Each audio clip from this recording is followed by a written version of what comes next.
నీ పెత్తనం సాగదు. ముందే చెప్తున్నాను, ఇక్కడ అందరూ నా మాట వినాలి. అర్థమైందా? అర్థమైందిలేండి, మీరు చెప్పినట్టు వింటాను. అది ఆ మాట అన్నావు, బాగుంది. వెళ్ళండి, వెళ్ళి అలా సోఫాలో కూర్చోండి. నేను ఇప్పుడే వస్తాను.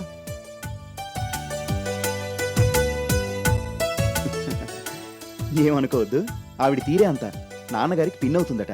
ఈ మధ్య ఇక్కడికి వచ్చింది. ఒకటే హడావిడి. ఆవిడ ధోరణ ఆవిడది తప్పితే మనం చెప్పేది వినిపించుకోదు. దాందే ఉంది, పెద్ద ఆవిడ. మనమే అడ్జస్ట్ అయితే సరిపోతుంది. నువ్వంటే నాకిందుకే చాలా ఇష్టం. మనుషుల్ని బాగా అర్థం చేసుకుని అడ్జస్ట్ అవుతావు. నా వల్ల కాదు బాబోయ్. Come, let us go and sit there. మళ్ళీ ఆవిడొచ్చేసరికి మనం కూర్చుని కనిపించకపోతే మరో లెక్చర్ వినాల్సి వస్తుంది.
ఎప్పుడొచ్చారు? చూడనే లేదు. ఇప్పుడేలే. నువ్వేదో ఆలోచనలో ఉంటే డిస్టర్బ్ చేయడం ఇష్టం లేక ఇలా నుంచున్నాను. భలే వాళ్ళే, చడీ చప్పుడు లేకుండా వచ్చారు. మీరు రావడం నేను చూడనే లేదు. నేను నీ జీవితంలోకే ఎటువంటి చడీ చప్పుడు లేకుండా ప్రవేశించాను. అలాంటిది గదిలోకి రావడానికి ఏముందిలే. నువ్వు పిలిచావని గోపి చెప్తే వచ్చాను. అవును, మీతో ఓ విషయం గురించి మాట్లాడాలి. ఏ విషయం?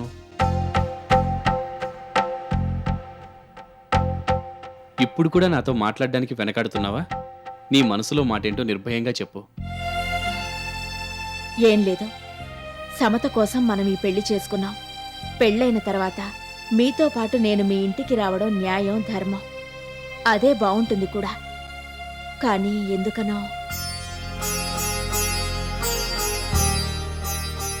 ఈ ఇల్లు వదిలి వెళ్ళాలనిపించడం లేదు. సెంటిమెంటల్గా చాలా అటాచ్మెంట్ ఏర్పడిపోయింది. అందుకే. ఆగిపోయావే?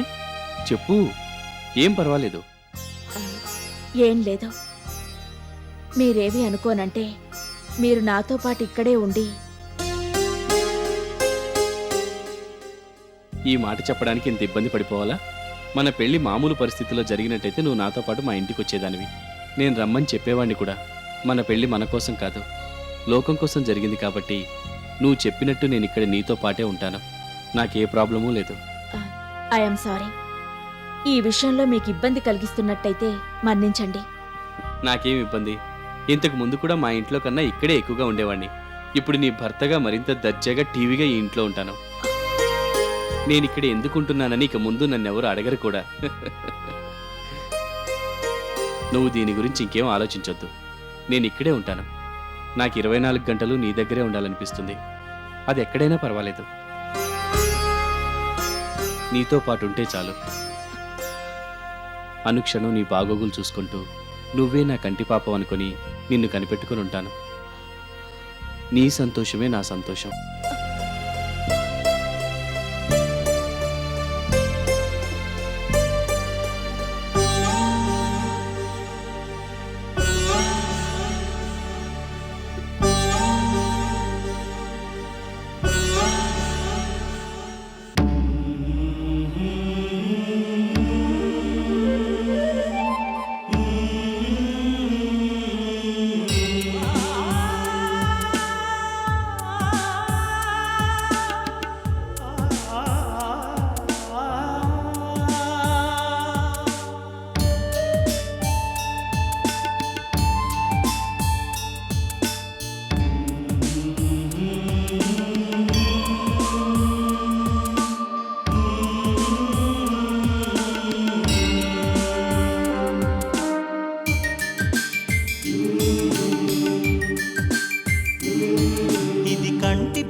కడలి లోతులను మించినది ఈ ప్రేమదాహం. ఇది కంటి పాపపై కనురెప్పకున్న వ్యామోహం. కడలి లోతులను మించినది ఈ ప్రేమదాహం. ఎన్నటికీ తరగని ఎడతెగని కరుణా ప్రవాహం. కనివిని రుగనిది ఈ పవిత్ర భావన సందోహం. కావ్యాలనే తలదన్నేను ఈ కమనీయ స్నేహం. కావ్యాలనే తలదన్నేను ఈ కమనీయ స్నేహం. ఎంతెంత రమణీయం ఈ స్నేహం. ఎంతెంత రమణీయం ఈ స్నేహం. ఎందరికో ఆదర్శం ఈ స్నేహం. ఈ స్నేహం. ఈ స్నేహం. ఈ స్నేహం. ఇది కంటి పాపపై కనురెప్పకున్న వ్యామోహం. కడలి లోతులను మించినది ఈ ప్రేమదాహం.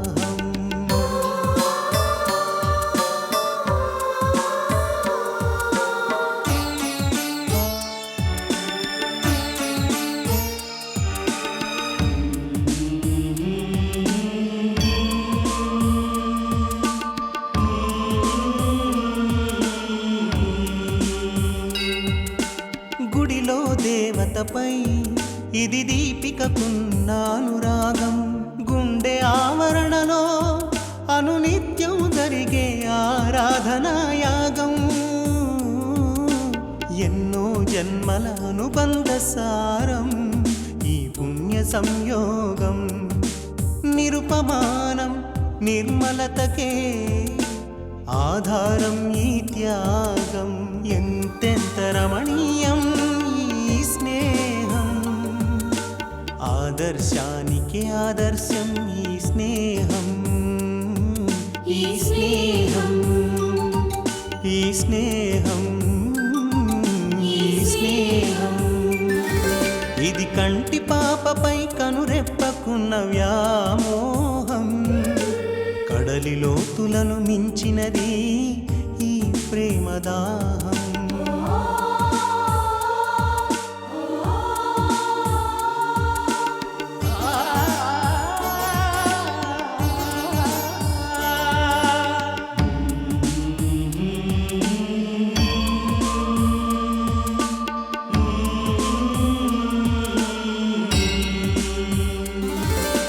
ఇది పుడమిపైకి సూర్యుడు వెదజల్లే కాంతి కిరణం. జగతిని జనజీవన గతిని కాపాడే శాంతికి ప్రేరణం. ఇది మానవతకు పరమార్థమిచ్చే మమతల తోరణం. బదులే కోరని బతుకే ధన్యతకు మూల కారణం. బదులే కోరని బతుకే ధన్యతకు మూల కారణం. ఎంతెంత రమణీయం ఈ స్నేహం. ఆద్యంతం అనుసరణీయం ఈ స్నేహం. ఈ స్నేహం. ఈ స్నేహం. ఈ స్నేహం. ఇది కంటి పాపపై కనురెప్పకున్న వ్యామోహం. కడలి లోతులను మించినది ఈ ప్రేమదాహం. ఎంతెంత రమణీయం ఈ స్నేహం. ఎంతెంత రమణీయం ఈ స్నేహం. ఎందరికో ఆదర్శం ఈ స్నేహం. ఈ స్నేహం. ఈ స్నేహం. ఈ స్నేహం. ఈ స్నేహం. ఈ స్నేహం. అదన్నమాట విషయం. ఈవిడి గారు ఏం చేస్తోంది? ఎవరమ్మా? ఇంకెవరు, నీ మొహం ఆ సమతే. గదిలో ఉన్నారమ్మా, తయారవుతున్నారు. సుధీర్ బాబుతో కలిసి ఎక్కడికో బయటికెళ్ళాలనుకుంటున్నారు. బయటికా? అవునమ్మా. ఎక్కడికో? ఏమో మరి, నాకేం తెలుసు. ఏమో నాకేం తెలుసు అంటే ఎలాగూ? ఇటువంటి విషయాలు ముందుగా కనిపెట్టి చెప్పమని నీకు చెప్పా కదా. నిజమే అనుకోండి, కానీ ఆ మనిషి ఓ కొరకరాని కొయ్య, ఓ పట్టాన దొరకదు. ఆరాలు తీయడం కష్టంగా ఉంది. ఏడ్సావు. నీ వల్ల కాకపోతే నాకు చెప్పు. ఆవిడ గారి సంగతి నేను చూసుకుంటాను. ఆడలేక మధ్యలో ఓడని ఇలాగే ఉంటుంది.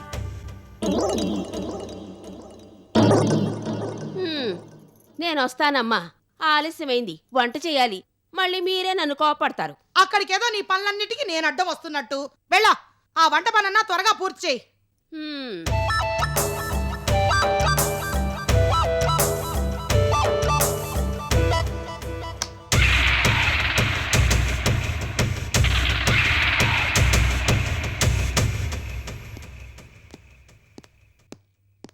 ఎక్కడికి హడావిడిగా బయలుదేరారు?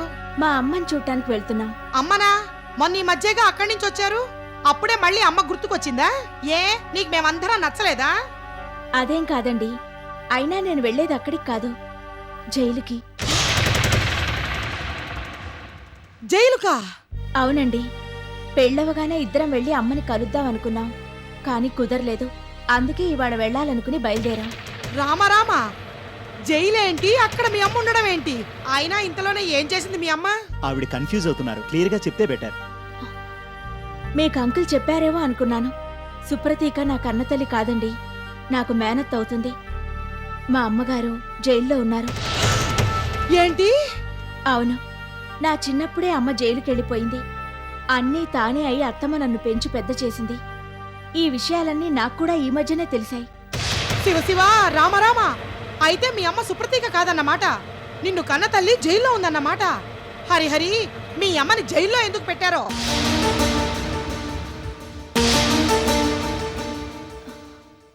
చెప్పు. వ్యవహారం ఇంత దూరం వచ్చాక ఇంకా దాచిపెట్టడం దేనికి? ఏం చేసి మీ అమ్మ జైలుకి వెళ్ళిందో చెప్పు.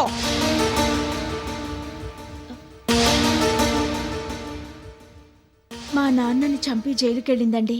అమ్మయ్యో, మీ నాన్నని చంపి మీ అమ్మ జైలుకి వెళ్ళిందా? అంటే భర్తనే హత్య చేసిందన్నమాట. అయ్య బాబోయ్, ఇదేం కుటుంబం రా నాయనా.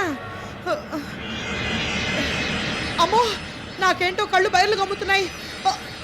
ఊపిరి అందటం లేదు.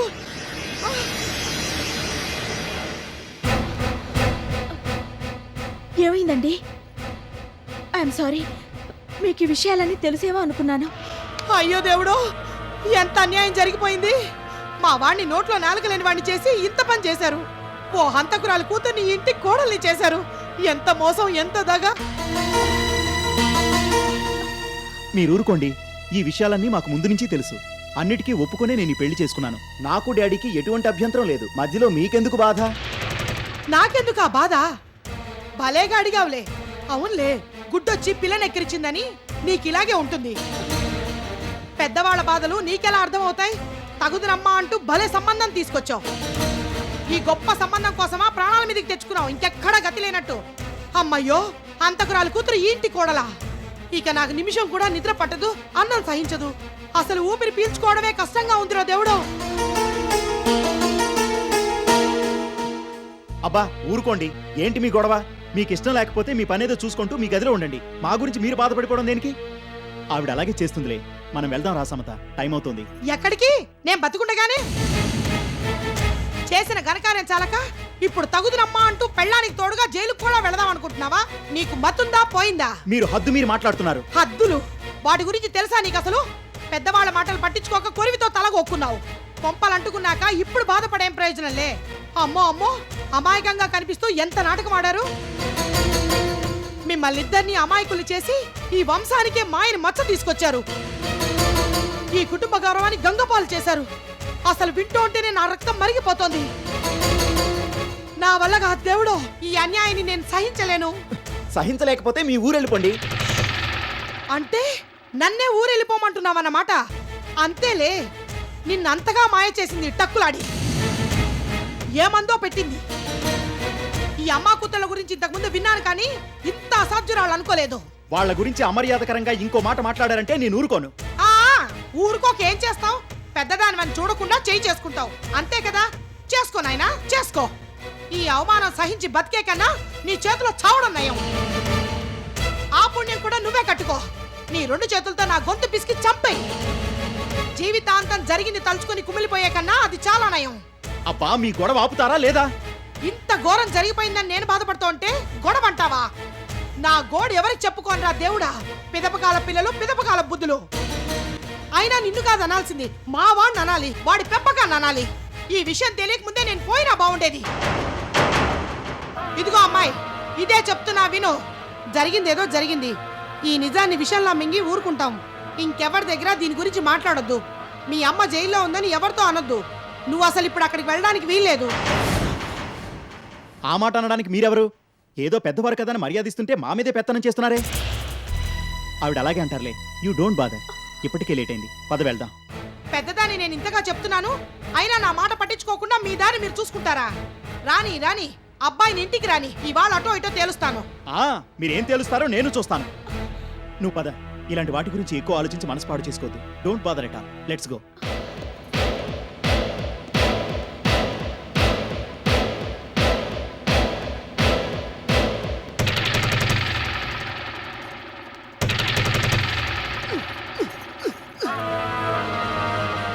పూర్తిగా మందు పెట్టేసింది. వీణ్ణి మాకు కాకుండా చేసింది. చూస్తా చూస్తా, ఇలా ఎన్నాళ్ళో నేను చూస్తా. ఇల్లు అలగ్గానే పండగ కాదు, పెళ్లి చేసుకోగానే సంబరము కాదు. వీళ్ళిద్దరూ సుఖంగా ఎలా కాపురం చేసుకుంటారో నేను చూస్తా. వీళ్ళిద్దరిని విడదీసి ఈ ఇంటికి తగ్గ సంబంధాన్ని తీసుకొచ్చి చేయకపోతే నా పేరు రత్నమాలే కాదు. అప్పటిదాకా నేను నిద్రపోను.